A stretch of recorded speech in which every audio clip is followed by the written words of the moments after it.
এসে দাঁড়িয়েছেন কে? শ্রীমান গৌর হরি। মায়েরা আমার দিকে তাকান, আমার দিকে। দুটো হাত উপরের দিকে করে দাঁড়িয়েছেন। কাদের জন্যে? তার নিজের জন্যে না, তিনি দাঁড়িয়েছেন আমাদের জন্যে।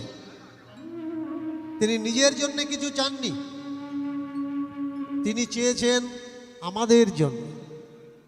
পারলে তিনি নিজের সুখ চাইতে পারতেন, সেটা করেননি। তিনি আমাদের সুখের জন্যে, আমাদেরকে পথ দেখানোর জন্যে, যাতে আমাদের দুঃখ না হয়, যাতে আমাদের কোনো কষ্ট না আসে, কোনো যন্ত্রণা, কোনো আঘাত না আসে, তাই নিজের সুখ ত্যাগ দিলেন। সেই গৌরহরিকে আজকের আমরা পেয়েছি আমাদের কাছে। আমরা এগিয়ে চলব, তার কিছু তথ্য নেপথ্যের দিকে আমরা জানব। শাস্ত্রের বহু রকম প্রেক্ষাপট, আমার গায়ে অনেক রকম এলিগেশন লাগানো হয়েছে। মায়েরা আস্তে আস্তে আস্তে, মায়েরা কথা বললে হবে না, আমার কথাগুলো এবার শোনা লাগবে মন দিয়ে, একটু কথা কম। আমার উপরে অনেক এলিগেশন লাগানো হয়েছে যে আমি ধর্মকে নষ্ট করার চেষ্টা করছি, আমি দেবদেবীদের অপমান করছি, শুদ্ধ সনাতন ধর্মকে কালিমা লিপ্ত করছি, হিন্দু জাতিকে নিচু দেখানোর চেষ্টা করছি। আপনাদের এদিকে আমাকে নিয়ে চর্চা হয় কিনা আমি জানি না, কিন্তু দেখবেন যারা আমার সম্বন্ধে কিচ্ছু জানে না, কোনো নলেজ, কোনো অভিজ্ঞতা নেই, কিন্তু আমাকে নিন্দা করতে তারা ছাড়ে না। জিজ্ঞাসা করুন আমার সম্বন্ধে, আমার বায়োডাটা, আমার ডিটেলস কিচ্ছু জানে না, কি বলেছি কিচ্ছু জানে না। শুধুমাত্র শুনি শুনাই কথায় মানুষ তার ধারণার উপরে বেস করে চলে। একটা গল্প মনে পড়ে গেল, বলছি ভালো করে মন দিয়ে শুনবেন। আর মায়েরা, এক দেশে এক সাধু ছিল। সেই সাধু যাওয়ার পরে দেখলো ওই দেশে তার মতো আরো হাজারো সাধু ভরা, কিন্তু সেই সাধুগুলো মানুষকে ঘৃণা করত, মানুষকে লুটে পুটে খেত, মানুষকে মানুষ বলে জ্ঞান করত না। কিন্তু ওই বৈদেশিক সাধু সেই দেশে যাওয়ার পরে, ওই দেশে যাওয়ার পরে সেই পরিবারকে, সেই দেশের মানুষজনকে ভালোবাসা দিতে আরম্ভ করলো, তাদের ছেলে মেয়েদের কাছে টানা আরম্ভ করলো, আদর যত্ন শিক্ষা সংস্কার দিতে আরম্ভ করলো। এখন ওই দেশের যারা স্থানীয় সাধু, তারা চিন্তা করলো এই বৈদেশিক সাধু যদি এই দেশে থাকে তাহলে তো আমাদের ইনকাম কমে যাবে, মান কমে যাবে, সম্মান কমে যাবে, একে কিভাবে হটানো যায়? বললো শোনো, একে হটাতে গেলে গুজব রটাতে হবে। বললে গুজব কি? বললো রটিয়ে দাও। ওই বাবাজি ছোট্ট ছোট্ট বাচ্চার মাংস খায়। ওই বাবাজি একজন ছেলে ধরা চরিত্রহীন লম্পট। ব্যাস, প্রথমে একজনের কানে তুলে দিল, একজন থেকে দুজন, দুজন থেকে তিনজন, চারজন, ছজন, আটজন, আস্তে আস্তে পুরো সমাজটা, পুরো দেশটায় ছড়িয়ে গেল বাবাজি চরিত্রহীন, বাবাজি লম্পট, বাবাজি ছোট্ট ছোট্ট বাচ্চার মাংস খায়।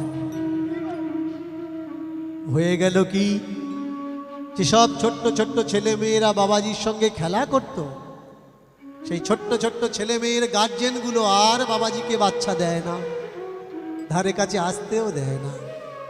কেন না, তাদের মনে সংখ্যা, তাদের বাচ্চার মাংস যদি বাবাজি খেয়ে নেয়। বাবাজি আসলে যে সসম্মানে বসার পিঁড়ে দিত, বসার আসন দিত, এখন আর কেউ বসার আসন দেয় না। কেন? তারা জেনে গেছে আঁকবার মাধ্যমে, লোককথার মাধ্যমে, গুজবের মাধ্যমে বাবাজি চরিত্রহীন, চরিত্রের ঠিক নেই। তাদের যদি বাবাজি ক্ষতি করে দেয়। একদিন বাবাজি মনে মনে চিন্তা করছেন যে এরা তো আমার কাছে কেউ আর আসছে না, আমার কাছে বসছে না, গেলে দরজা বন্ধ করে দেয়, ব্যাপারটা কি? এক পরিবারকে জিজ্ঞাসা করছে, আচ্ছা বাবা, তোমাদের বাড়ি এলে আগে আমাকে কত সম্মান করতে, আদর করতে, তোমাদের ছেলে মেয়ে দিতে, আমি তাদের নিয়ে খেলা করতাম, কত কিছু শেখাতাম, কিন্তু এখন আর দাও না কেন? আমাকে দেখলে দরজা বন্ধ করে দাও কেন? বললো, বাবাজি একটা কথা বলবো। বলুন। আচ্ছা বাবাজি, আপনি নাকি চরিত্রহীন। শুনবেন ভালো করে। বাবাজি বলল, আমি চরিত্রহীন? বললো, হ্যাঁ। কোত্থেকে জেনেছো আমি চরিত্রহীন? বললো, লোকেরা বলে। আচ্ছা, কখনো দেখেছো কোনো মেয়ে, কোনো বউ, কোনো দিদিমা, মাসি, ঠাম্মার সঙ্গে আমাকে কুকথা বলতে? বললো, না। কারোর সঙ্গে কোনো কুকাজ করতে? বললো, না। তাহলে যে তোমরা বলো আমি চরিত্রহীন, না তো শুধু শুনেছো কিন্তু দেখোনি, তাহলে আমি চরিত্রহীন কি করে হলাম? প্রথম এলিগেশন আউট। সত্যিই তো এনার কখনো কোনো খারাপ দেখিনি, তাহলে চরিত্র কি করে খারাপ হয়? বলে, এবারে বলে আর কি এলিগেশন আছে? না, তুমি নাকি বাচ্চাদের মাংস খাও। আচ্ছা, আমি যদি বাচ্চাদের মাংস খাবো, আমি যদি ছেলে ধরা হব,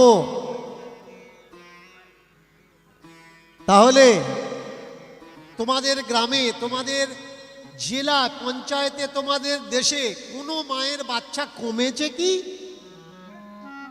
কেউ কি বলেছে যে আমার বাচ্চা হারিয়ে গেছে বা খুঁজে পাচ্ছি না? বলল, না। তাহলে কি করে প্রমাণ হয় আমি বাচ্চাদের মাংস খাই? তাহলে এটা একটা আকবা। এই আকবাতে অনেক কিছু হয়ে যায়। কারোর সঙ্গে যখন কেউ যুক্তিতে পারে না, তর্কে পারে না, সিদ্ধান্তে পারে না, প্রেম ভালোবাসাতে পারে না, তাকে দমন করার সহজ উপায় তার চরিত্রে দাগ লাগিয়ে দাও, তার কথার ভুল ব্যাখ্যা করে দাও, ব্যাস। ইন্দিরা গান্ধী যখন সত্তায় ছিলেন, তিনি বললেন গরিবি হটাও, মানে দেশ থেকে অভাব হটিয়ে দাও, গরিবি হটাও। তার সেই কথাকে তোড়মোড় করে লোকের কাছে প্রচার করা হলো। ইন্দিরা গান্ধী বলছেন গরিব লোকেদের এদেশে আর রাখবে না। উনি বললেন গরিবি হটাও, এরা প্রচার করলো গরিবও কো হটাও। অর্থের ভুল ব্যাখ্যা, দোষারোপ হয়ে গেল, ইন্দিরা গান্ধী হেরে গেল।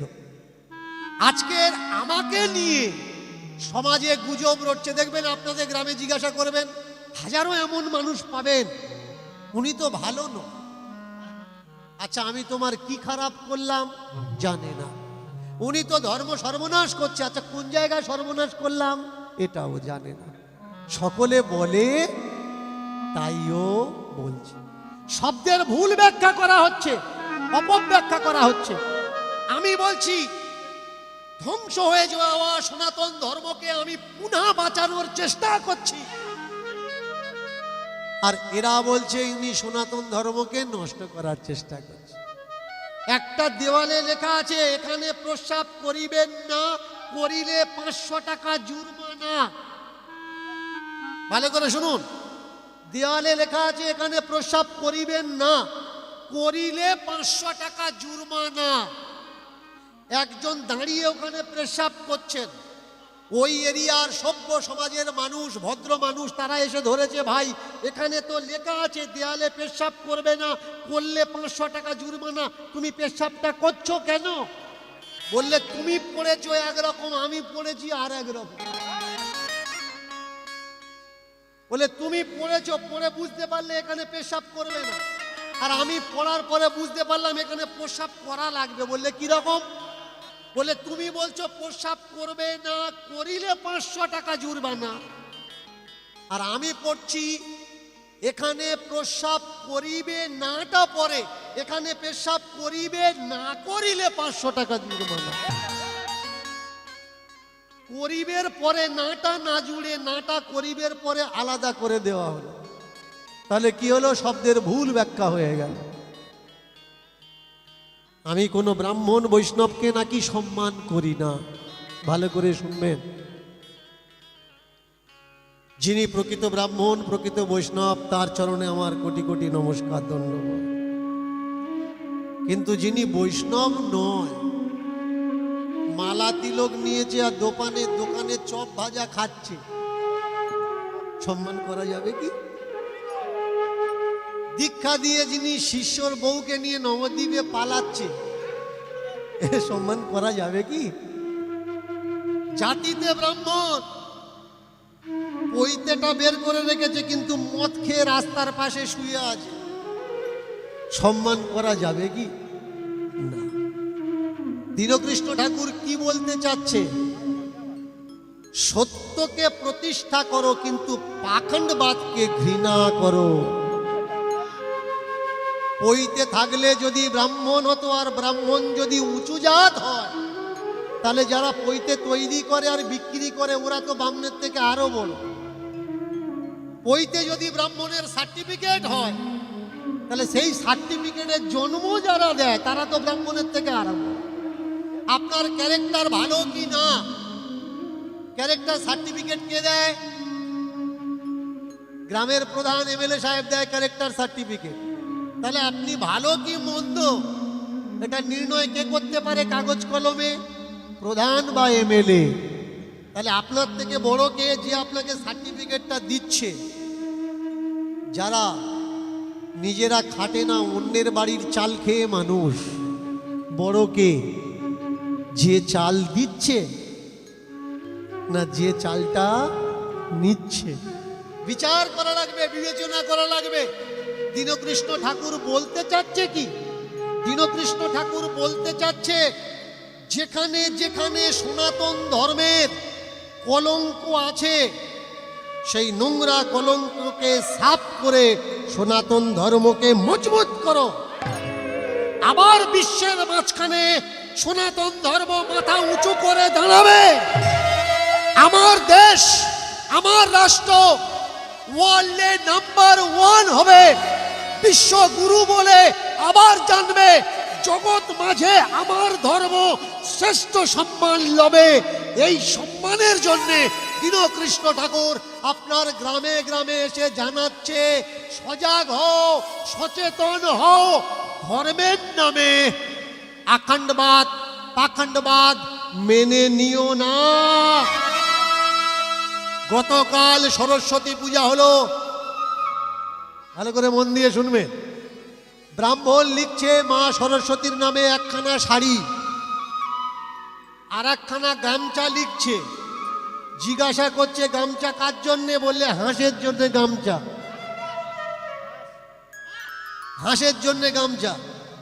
আচ্ছা মায়েরা, এই গ্রামে এসে দেখলাম প্রায় বাড়িতে হাঁস আছে, হাঁস গামছা পরে? বলবেন? এই যে ও দিদিমা, হাঁস গামছা পরে? হাঁস পায়খানা করলে কখনো ছুঁচিয়ে মুচিয়ে দাও?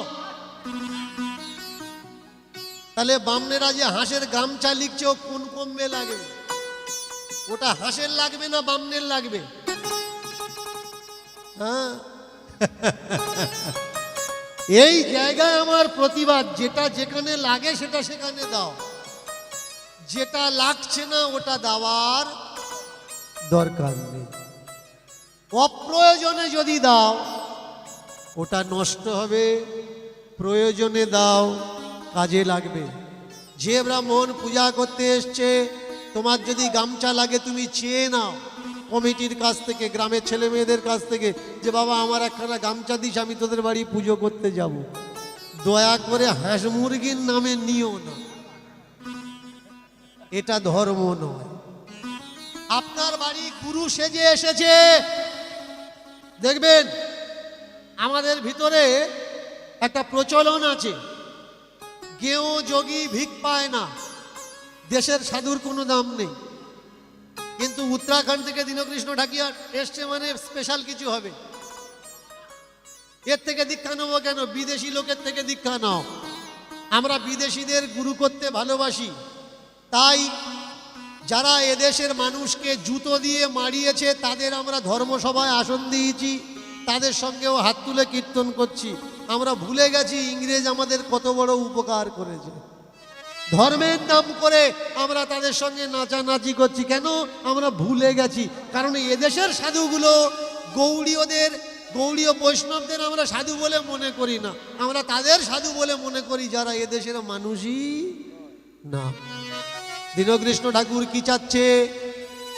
সাধু খোঁজার জন্যে বিদেশের যাওয়া লাগবে না, তোমার বাড়ির পাশেই সাধু আছে, তাকে চিনে নাও, তাকে ধরে নাও, তাকে গুরু করো। এবার প্রশ্ন আসে, সাধুকে? যে অন্যের দুঃখ দেখে, ব্যথা দেখে কাঁদে। তিলক আছে, মালা আছে, চৈতন্য আছে, টিকি আছে, ধুতি পরেছে, ও সাধু নয়, এটা বহির্বাস। সাধুকে? যে অন্যের দুঃখে, অন্যের ব্যথাতে কাঁদে, সমব্যথী হয়। যে অন্যের কষ্ট দেখে রাস্তা থেকে চলে যায় না, তার কষ্ট নিবারণ করে, তিনি হলেন সাধু। সে গ্রামে আপনার দাদা হতে পারে, কাকা হতে পারে, মেসমশাই হতে পারে, পিসেমশাই হতে পারে, ঠাকুর দাদা হতে পারে, বাবা হতে পারে, জ্যাঠামশাই হতে পারে। তার থেকে দীক্ষা আনা। এবার আসে কি? দীক্ষা। দীক্ষাটা কি? দীক্ষাটা কিচ্ছু নয়, কানে দু চারটে কথা বলা, এর নামই হলো দীক্ষা। কি বলছে ও জানে, আর যে শুনছে ও জানে। হাজার হাজার মানুষ ডেকে জিজ্ঞাসা করবেন, দীক্ষা নিয়েছো? হ্যাঁ নিয়েছি। আচ্ছা কি বলেছিল জানো? কি কি করতে বলেছিল করো? না। তবুও আমি মনে করছি আমি দীক্ষা নিয়েছি। কেন? না, ধর্ম আমাকে শিখিয়েছে দীক্ষা নিলে যা খুশি করো, মরার পরে তুমি স্বর্গে যাবে। শুনে রাখো, সেই জায়গায় দাঁড়িয়ে দীনকৃষ্ণ ঠাকুর বলছেন, তোমার কর্ম তোমাকে বড় করবে, তোমার ধর্ম তোমাকে কখনো বড় করবে না। তীর্থে যেতে ইচ্ছা হলে যাও, ঘুরতে যাওয়ার জন্যে যাও। তীর্থে কোনো সময় ধর্ম নেই, তীর্থে আছে ব্যবসা। তীর্থে ঘোরার জন্য যাও, ধর্ম করার জন্য যেও না। তীর্থে ধর্মে নেই, তীর্থে আছে ব্যবসা। আগে জানতে হবে সত্য কোনটা, মিথ্যে কোনটা। তাহলে এবার বলতে পারেন যে বাবা, আমরা বাড়িতে থেকে ঈশ্বরকে উপলব্ধি করতে পারবো, সত্যকে জানতে পারবো, তার সঙ্গে কানেকশন করতে পারবো? অবশ্যই পারবে। শুনে না, কোথায় যাওয়া লাগবে না। না তো বাড়ি ছাড়া লাগবে, না ভাই বোন আত্মীয় ছাড়া লাগবে, না গ্রাম ছাড়া লাগবে, না শরীরকে কষ্ট দিয়ে দেওয়া লাগবে। বাড়িতে থেকে ঈশ্বর উপলব্ধি করা যায়। আজকের আমরা লীলার মাধ্যমে জানবো, বাড়িতে থেকে অ্যাটম পাওয়ার অফ সুপ্রিম পাওয়ার, তাকে অনুভব কি করে করবে? যারা চুরি করে তারা কি অনুভব করতে পারবে? হ্যাঁ। যারা মিথ্যে বলে? হ্যাঁ। যারা মাছ বিক্রি করে, মাংস বিক্রি করে, চাষবাস করে, দোকানদারি করে, তারা কি ঈশ্বর উপলব্ধি করতে পারবে? হ্যাঁ। আজকের আমরা পালার মাধ্যমে জানব, না তো কোনো সাধু সঙ্গ দরকার, না তো কোনো তীর্থ দরকার, না পূজা উপার্চনার প্রয়োজন, শুধুমাত্র কয়েকটা নিয়ম। সেই নিয়মেই তুমি ঈশ্বরকে উপলব্ধি করতে পারবে। মায়েরা, পুরীতে কারা কারা গেছেন জগন্নাথ দর্শন করতে? একটু হাত তুলবেন। জগন্নাথ বলদেব সুভদ্রা দেখতে গেছেন? হ্যাঁ, যাবেন না। কেমন? পুরীতে কোন ঠাকুরের পূজা হয়? জগন্নাথ। ছোটো জগন্নাথ বা খোঁড়া জগন্নাথ। ভালো করে শুনবেন, এই যে জগন্নাথ, এই জগন্নাথ কিন্তু বড় নয়, বাচ্চা, ছোট্ট জগন্নাথ। আর ছোট্ট জগন্নাথ যখন খায়, আপনার বাড়ির বাচ্চা যখন খায়, আপনি কি করে খাওয়ান? গল্প করে খাওয়ান। আপনি কি করে খাওয়ান? কোলে করে নিয়ে খাওয়ান। আপনি কি করে খাওয়ান? সে হেঁটে ছোটে, আপনি তার পিছনে পিছনে ছুটে ছুটে তাকে আদর যত্ন ভালোবাসা দিয়ে খাওয়ান। আচ্ছা, আমাদের ঘরের বাচ্চা যদি এমন করে খায়, তাহলে জগন্নাথ কি করে খায়? এই প্রশ্নটা মনে এলো। কার মনে এলো? নামটা হচ্ছে বলরাম দাস। আচ্ছা, আমরা তো ভগবানকে খেতে দিই, তাহলে সত্যি কি ভগবান খায়? এই প্রশ্ন মনে আসার পর বলরাম চিন্তা করছেন যে আমি যদি জগন্নাথের যখন ভোগ লাগবে, ওই সময় গিয়ে যদি একটু ভজন করি, একটু গান শোনাই, তাহলে আমার জগন্নাথের খাওয়া দাওয়ার আর কোনো কষ্ট হবে না। ব্যাস, প্রত্যেক দিন বাড়ি থেকে জগন্নাথ মন্দিরে চলে যায় আর জগন্নাথকে ভজন শোনায় ভোজনের সময়। হে জগন্নাথ,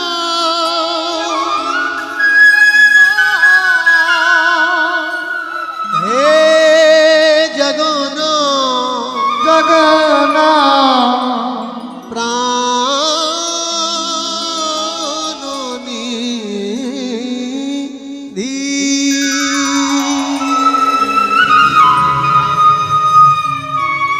জয় জয় জগন্নাথ, জগন্নাথ, জগন্নাথ, জগন্নাথ, জগন্নাথ, উলুধ্বনি উলুধ্বনি। জগন্নাথ, জগন্নাথ,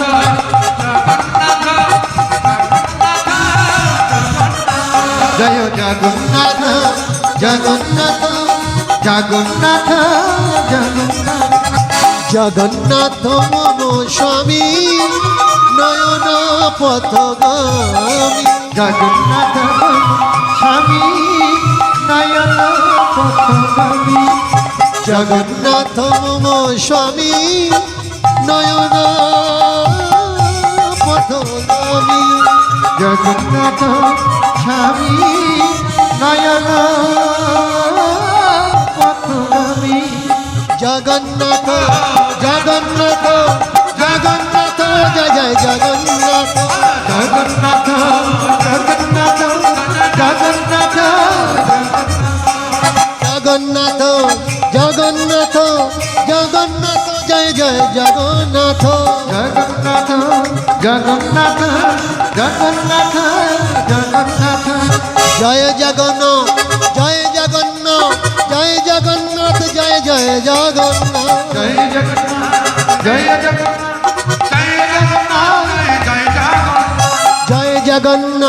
জয় জগন্নাথ, জয় জগন্নাথ, জয় জগন্নাথ, জয় জগন্নাথ, জয় জগন্নাথ, জয় জগন্নাথ। জয় জগন্নাথ, জয় জগন্নাথ, জয় জগন্নাথ, জয় জগন্নাথ, জয় জগন্নাথ, জয় জগন্নাথ, জয় জগন্নাথ। জয় জগন্নাথ, জয় জগন্নাথ, জয় জগন্নাথ, জয় জগন্নাথ। জয় জয় জগন্নাথ, জগন্নাথ মম স্বামী নয়ন পথগামী। জয়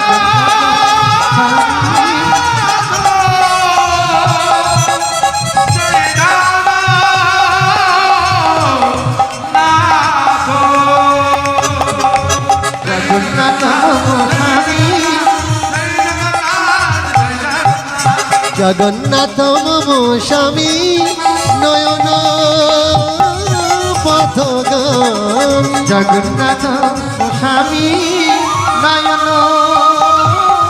পথগামী। জগন্নাথ, জয় জগন্নাথ, জগন্নাথ, জয় জগন্নাথ, জগন্নাথ, জয় জগন্নাথ, জগন্নাথ জয় জগন্নাথ, জগন্নাথ জয় জগন্নাথ, উলুধ্বনি উলুধ্বনি।